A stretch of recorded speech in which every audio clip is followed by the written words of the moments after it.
जब मरते हुए द्रोणाचार्य ने पूछा आखिर मेरा दोस्त क्या था, उसके बाद भगवान श्री कृष्ण ने बताया असली सच।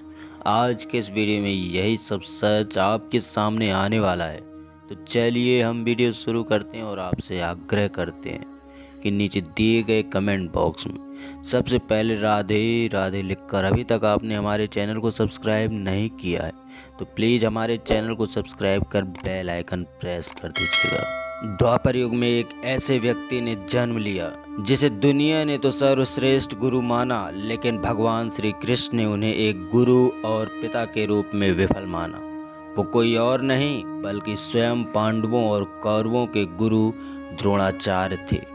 महाभारत के युद्ध के दौरान जब पांडव पक्ष को लगा कि द्रोणाचार्य को हरा पाना असंभव है, तब अश्वत्थामा मारा गया कि ये झूठी खबर चारों तरफ फैलाई गई ताकि वियोग में आकर द्रोणाचार्य अस्त्र शस्त्रों का त्याग कर सके, फिर उनका वध संभव हो सके। युधिष्ठिर के मुख से सुनने पर द्रोणाचार्य ये सब सच समझ बैठे और अस्त्र शस्त्र का त्याग कर दिया। लेकिन इसी दौरान द्रोणाचार्य ने श्री कृष्ण से कई सारे सवाल किए, जिसका सच सुनने के बाद द्रोणाचार्य को मृत्यु स्वीकार करना पड़ा।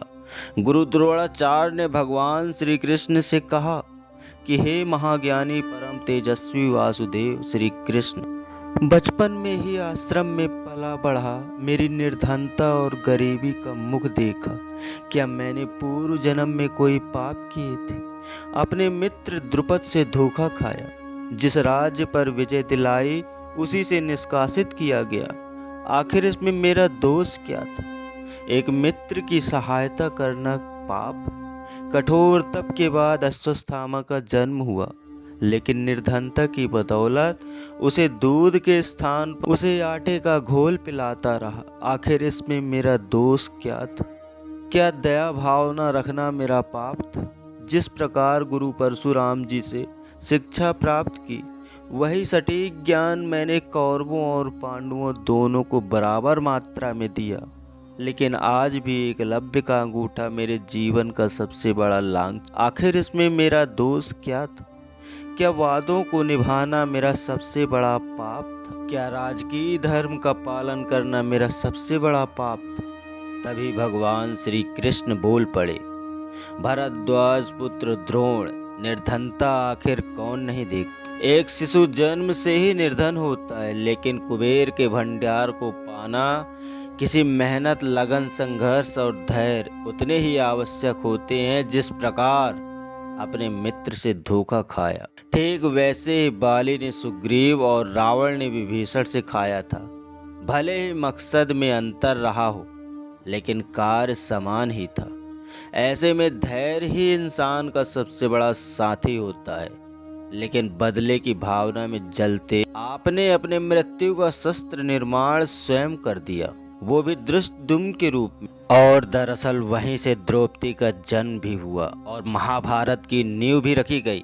हे भरद्वाज पुत्र द्रोण, आप सर्वश्रेष्ठ और सर्वश्रेष्ठ रहेंगे भी, लेकिन सिर्फ एक योद्धा के रूप में, ना कि एक गुरु और एक पिता के रूप में। ये दुनिया आपको जानेगी, लेकिन अर्जुन के गुरु के रूप में, ना ही सर्वश्रेष्ठ गुरु के रूप में। एक गुरु का दायित्व होता है कि वो अपने शिष्य को उत्तम बनाए। एक गुरु का दायित्व होता है कि वो अपने शिष्य को धर्म और अधर्म के बीच का अंतर समझाए, और अगर वो ना कर पाया तो वो एक शिक्षक के रूप में विफल रहता है।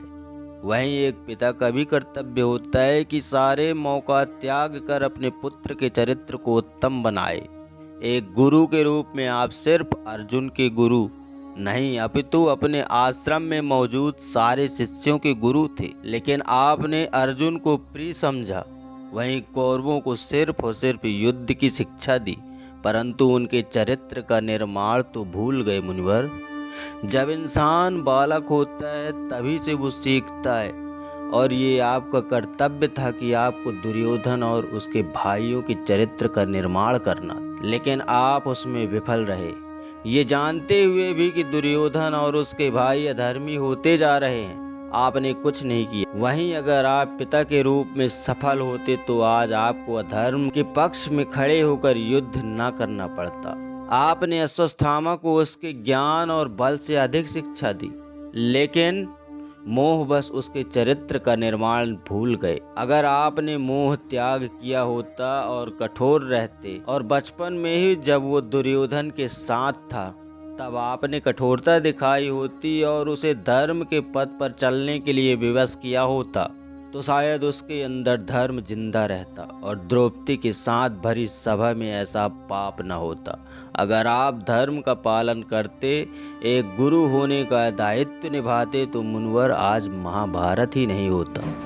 इतना सुनते ही द्रोणाचार्य की आंखों में आंसू निकलने लगे और उन्होंने अपने शस्त्रों का त्याग कर दिया।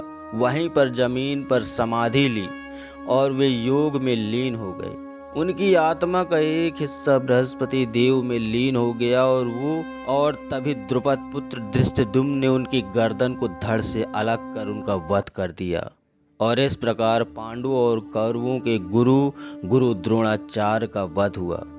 भगवान श्री कृष्ण के इन कथनों से हमें बहुत कुछ सीखने को मिलता है कि किस तरह एक शिक्षक और एक पिता ने अपने बच्चों का चरित्र निर्माण करने में एक अच्छा व्यक्तित्व दे सकते हैं और एक अच्छा इंसान बना सकते हैं। तो आशा है आज आपको इस वीडियो में बहुत कुछ मिला होगा। अगर आपको हमारा यह वीडियो अच्छा लगा हो तो वीडियो को लाइक, शेयर और चैनल को सब्सक्राइब कर जोर से बोले राधे राधे।